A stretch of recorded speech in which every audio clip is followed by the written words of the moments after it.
So hey guys, today I really want to talk about spicing things up rhythmically, especially in a solo application. So when you're in a band, you can get away with doing a lot less. When you're playing by yourself, you need a few more things just to help make it a bit more interesting. So this is a real simple concept that can really help make your rhythm works seem a lot more interesting.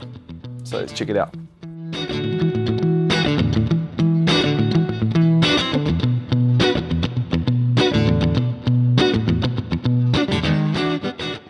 Okay, so firstly in the intro I was doing a bit of sort of bass line stuff mixed with a bit of chord stuff.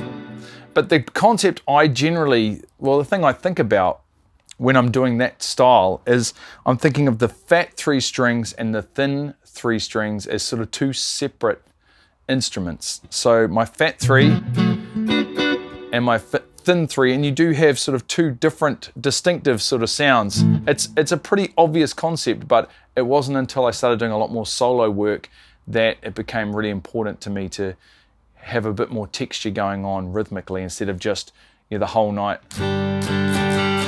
strumming. Hello darkness, my old friend. It can be, for me it just gets really boring. So you can break the chords up into little pieces. So instead of your usual strums, try and think of, maybe incorporating your usual strum patterns, but using some of the strikes on the fatter strings and some of them on the thinner. So you could go as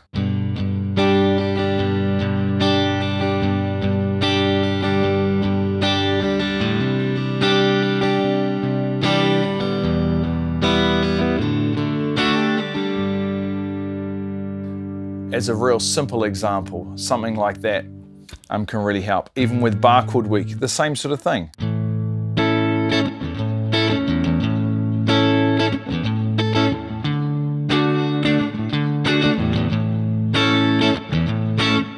So really focusing on the fat 3 strings and the thin 3 as two sort of separate instruments, if you like. The next thing you can do is add a little more movement to the bass notes. So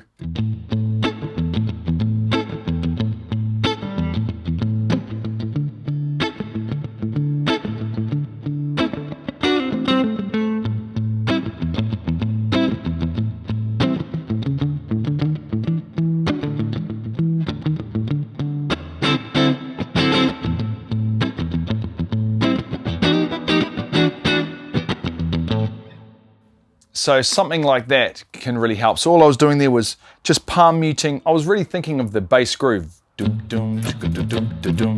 That sort of groove is what I was kind of thinking about. And I was sort of palm muting the bass notes to sort of accentuate, give it a different sort of tone, I suppose, or a different sort of texture. And the chord parts were unmuted, so sort of stabby. The more you experiment around with this concept, the easier it is to sort of develop it into your own style. And you'll be doing stuff like this already, but it's often you don't really think about it at the time, or you're not thinking about actively sort of thinking about developing it into anything. So I hope you guys have a crack at that. It's a really cool concept. It's really, really easy to implement, and it's a really easy concept to grasp, really. Just thinking of those 3 strings and those 3 strings as two separate instruments, and it can really make your rhythm parts have a lot more movement and really come to life and be a lot more interesting for the listener. So give that a go.